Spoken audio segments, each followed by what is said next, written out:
el gusto, vamos a ponerle cortina, bombos y platillos, de presentar la columna de Fernando Borroni. Detrás de todo discurso político, seguramente siempre podemos encontrar una mirada filosófica. Digo, más allá de las medidas concretas de gobierno, las medidas que buscan transformar esta realidad de la Argentina que ayer expresó Alberto Fernández, hay una mirada filosófica, hay una mirada que es del orden de lo cultural, que es del orden de lo conceptual. Me parece interesante intentar al menos hacer una aproximación sobre cuestiones conceptuales que uno puede evidenciar detrás del discurso del presidente de la Nación, que hay que decir que fue muy bien recepcionado por, no por supuesto por la oposición, pero sí por el campo nacional y popular en su conjunto. Primero, rescatar en términos conceptuales, hoy lo decía Cintia al principio del programa, que el presidente habló del valor de la palabra como uno de los elementos. Otro de los elementos centrales en términos conceptuales tiene que ver con esta idea de comencemos por los últimos para llegar a todos. Una tercera, la idea de la concertación como una convicción política. Esto lo dijo con mucha claridad. Y una cuarta, por lo menos para quien les habla, que tiene que ver con una frase que sintetiza este momento de la historia de nuestro país. Cuando dijo, en el siglo en que vivimos, toda sociedad debe respetar la decisión individual de sus miembros a disponer libremente de sus cuerpos. Quiero girar en torno a estos cuatro conceptos. Primero, al valor de la palabra. La palabra como instrumento indispensable para dar una pelea por la verdad. Y no es menor. No es menor porque, más allá de que, por supuesto, la palabra debe recuperar su esencia, su mecanismo de construcción y la importancia en la sociedad, sino que además venimos de una etapa donde la palabra fue siempre maltratada. La palabra se utilizaba para estigmatizar al otro. La palabra se utilizaba para perseguir. Nos construyeron en una sociedad donde había muchas más malas palabras que buscaban la unidad.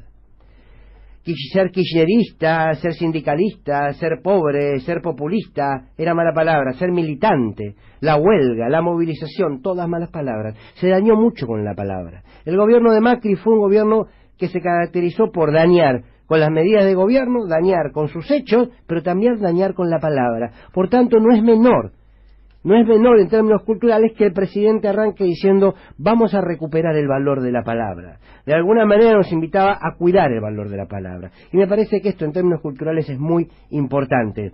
Sí, hay que decir que hubo una ausencia que tiene que ver con hablar de los medios. Porque cuando hablamos de la palabra tenemos que hablar de los medios, porque los medios la tratan todo el día, la manosean todo el día, lamentablemente. Por supuesto, no todas.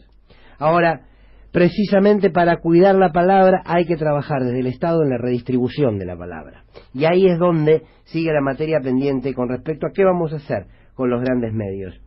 Voy al segundo de los elementos y digo, cuando el presidente avanza con el proyecto de ley del aborto, me parece que habla de un presidente que entiende y se hace cargo de las disputas y de los procesos de lucha de la Argentina de hoy. Quiero decir, claramente el anuncio que será un proyecto de ley, la ley del aborto, evidencia que es un presidente que ha escuchado y que sabe que en el ADN del voto que lo llevó al gobierno está la ley del aborto. Y es importante no solamente en términos de lo que significa para toda la sociedad, por sobre todo para las mujeres, esta ley, sino porque además evidencia que va a haber una disputa. Y que esa disputa claramente va a ser con la Iglesia, y que por tanto es para celebrar que el gobierno recorra un camino, o empiece a recorrer un camino, donde entiende que no alcanza solamente con el diálogo y la concertación, sino que además hay que entrar en un escenario de disputa. Y sí, una última reflexión que tiene que ver con esta idea de comenzar por los últimos para llegar a todos. Porque conceptualmente esto destruye la lógica neoliberal de la teoría del derrame. Ya no es concentrar en unos pocos para que estos derramen, sino poner en las bases, poner en quienes mayores urgencias tienen, y a partir del crecimiento de ellos va a crecer la sociedad. Esto conceptualmente es muy interesante. Cada una de estas instancias son interesantes. Recuperar la palabra, recuperar culturalmente a una sociedad que tenga derecho para decidir sobre su propia vida y su propio cuerpo, y al mismo tiempo decir, para ordenar, se ordena de abajo hacia arriba y no al revés. Bien, conceptualmente es aplaudible enormemente este discurso. Sin embargo, esto va a exigir una etapa donde, si bien la concertación es una convicción, va a haber que concertar, pero desde una posición muy clara, de un Estado firme, de un Estado que sepa que para dar estos avances va a haber que entrar en conflicto. Me parece que ayer el discurso de Alberto Fernández mostró el carácter de un gobierno que va a tener que avanzar con profunda decisión para cumplir precisamente con el compromiso de la palabra. Gran retorno.